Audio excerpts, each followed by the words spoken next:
Welcome and thank you for joining Shop Lovely TV.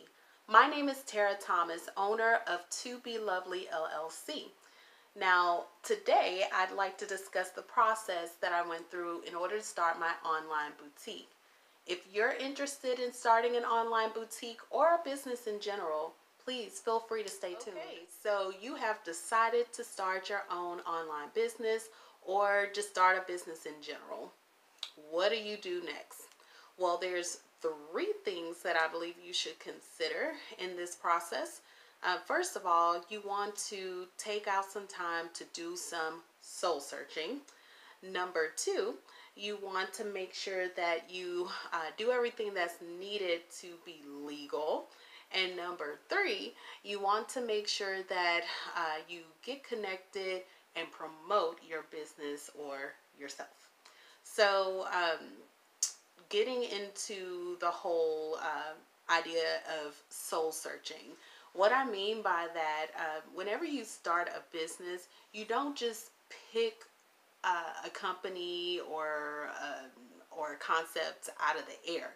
No, you need to know yourself.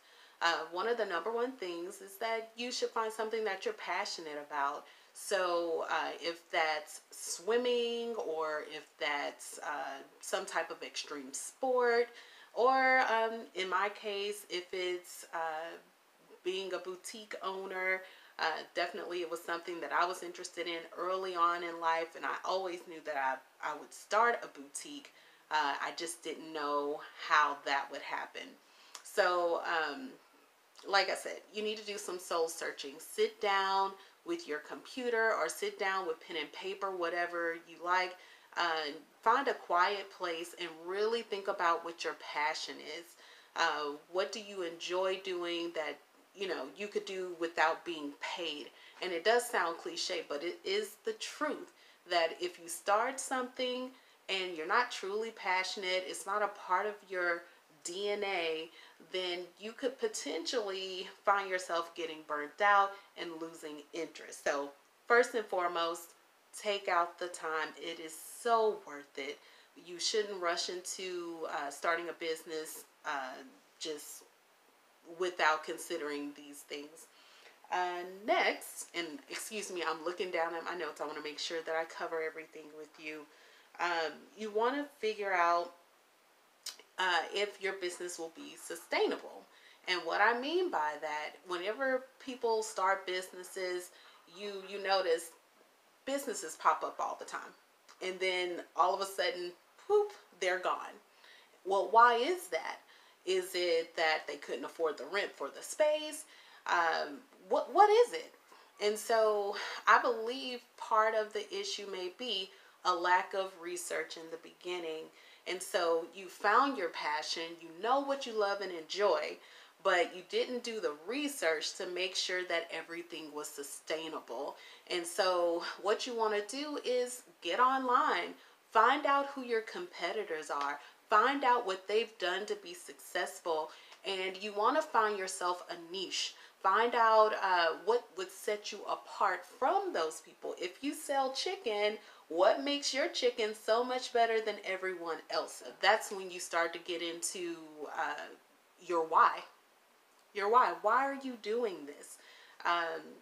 For me, I definitely have always wanted to open an online boutique, but to take it a step further, definitely I want to be one who can influence others in a positive way, encourage others in a positive way. And so that's part of my why. Also, another part of my why is to replace my income in my 9 to 5. I enjoy working and being a part of a company and a team. However, I can say it's very satisfying when I have put in all the work, and at the end of the day, I can call it my own. And also, I have a little motivation. I have an 8-year-old son, and he is just the joy of my life. And I just love how his eyes light up whenever he sees, well, mommy's out there, she's working hard, and I want to start my own business too. And so being able to leave that legacy for him, as well as other business women and entrepreneurs, I just love being a part of this network. I've said it before. I love this network of people. It's just so exciting, and I get downright giddy, and it's embarrassing, but I get so excited to hear about what other people are doing when they decide to open their own business. At any rate, those are the three main things you need to consider in establishing a mindset for starting your own online business or your own business in general. So again, that's do your soul searching, make sure it's sustainable, and do your research, find out who else is out there, your competitors, and then also find out what your why is. I believe that'll make all the difference in your process of starting your business. Okay, step number two. Number two, you want to get legal. So we want to make sure we're doing everything that needs to happen to be on the up and up with Uncle Sam. It's not a game. So two documents or two items you need to acquire. You need your business license, and then you also need your EIN. Your business license, depending on the state, can cost. So for the state of Texas, definitely there is a cost associated with your license. You first need to choose what type of entity you need. So if you want to do a sole proprietorship, that's ideal for someone who has minimal funds to get started. So a sole proprietorship is just for you. You're not responsible for any employees. And also, I believe the cost it's a lot lower. So you can start off your business there. Once you get a little more established, have some revenue come in, then at that point you can move into either an LLC, limited liability corporation, which is ideal because if for any reason you get sued, then at that point they won't be able to come for you personally. It'll be more so a strike against your company, which is unfortunate. We never like to think about these things, but in the world of business, you have to kind of be in front of things and consider the worst case scenario and be prepared for whatever happens. So you could get an LLC. You can also get an incorporated or an Inc., which is really good if you are joining with another company. There's some other entities as well, but for our purposes in the beginning, those are the main three that people consider when starting a small business.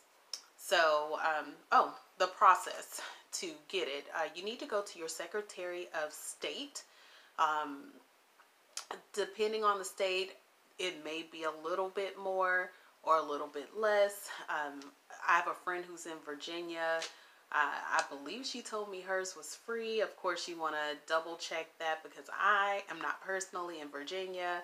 So be very, very careful. I would definitely make sure you're on a GOV type of website versus other third-party companies. There's a lot of companies out there trying to monetize on your lack of knowledge, and so it can cost you more money in starting up your business if you don't do your proper research, pay attention to who's sending out correspondence and things like that. The second thing you need to get is your EIN number. It is your employer identification number. And some people may wonder, well, why do I need an EIN? Well, the EIN, even though you have a business name, your EIN is how the government identifies you. It's kind of like a social security number, but for your business. And so you definitely want to make sure you get that. To get it in Texas, I know for sure it's absolutely free. It should be free in other states as well. So you want to go to irs.gov and then you'll enter into the little search bar EIN, and then there'll be a form you can complete within 15 minutes. You want to get it all done at one time so that if you close out of the browser, then it won't start you over. So make sure you have at least 15 to 30 minutes, depending on how quickly you're able to move through that form. But as soon as you complete it, you should have access to that EIN number, which is necessary whenever you identify yourself with some of other related businesses. If you are, for example, in retail, like myself. So whenever I go to some of these wholesalers and I say, hey, I would like to purchase your product in bulk, they're like, well, are you a legit business? You can't be, Mary down the street or Susan from across the street and you just decided, oh, I want to buy wholesale. No. Are you a legitimate business? What documentation do you have to support that? So they may ask for a copy of your business license, or they may ask for your EIN, or both. So definitely these are two things you want to get. Again, be very careful and leery of third-party websites that will try to monetize on your lack of knowledge by not going to the government websites. During my process of registering my business, I found a wealth of information, and it was so awesome. In the state of Texas, there's a huge support system for small businesses. So there are workshops, there's meetups, and things of that nature on the actual Secretary of State website, where they tell you step by step how to start your business. And this is not specific to any one industry. So definitely look at the resources that are available to you and are free on your government website. The third and final step in starting your own business would be to promote. You need to promote your business. And so what's important about this step is you're letting everyone know what you've been working on all this time. So you need to choose a social media platform that best fits your industry. Anyone can have a website, which is very important in really personalizing your business. However, social media has become a great marketing tool. So you want to choose from the available platforms. There's Facebook, Instagram, Snapchat, there's Pinterest, TikTok, which TikTok is kind of up and coming. They're, I don't know if you can call it underground, grassroots, whatever, but they are up and coming very, very quickly. And so businesses are really starting to chime in on TikTok. So if you like to be silly, have a good time, you have a lot of personality, you have music talent, TikTok is a really good platform. And this is not a paid endorsement, by the way. TikTok, holla at me. I'm joking. Okay, so yeah, what's important is that you choose a platform that's relevant to your particular industry. A lot of people just doing research say you should choose anywhere from 2 to 3 different platforms. Of course, you want to take your time with this and truly develop one platform before going to the next and then okay, I know that was a lot of information, but to sum it all up, to start your online business or your business in general, step number 1 will be to soul search. Soul search, find out what you want to do and why you want to do it. So number 2, you want to get legal, get your business license and EIN number. And number 3, you want to connect to your audience and promote your business. So that's the short of it. Of course, there's a lot of information and knowledge out there. And if you guys need more information, definitely let me know. I don't know it all, but I have definitely been through the process, and I believe I can offer some assistance in that. So any questions, comments, concerns, definitely feel free to comment on this video. I'm also active on Facebook at Shop to Be Lovely. Also, same thing for IG, Shop to Be Lovely. My email is customerservice at tobelovelyshop.com. So I think that's everything. I think that's all my social media. I'm on Snapchat too, but I don't have a business Snapchat. I'm just on Snapchat snapping. So, yeah, if you guys have questions, feel free to like, comment, subscribe, and also click that notification bell so you can stay connected to Shop Lovely TV. Have a great night.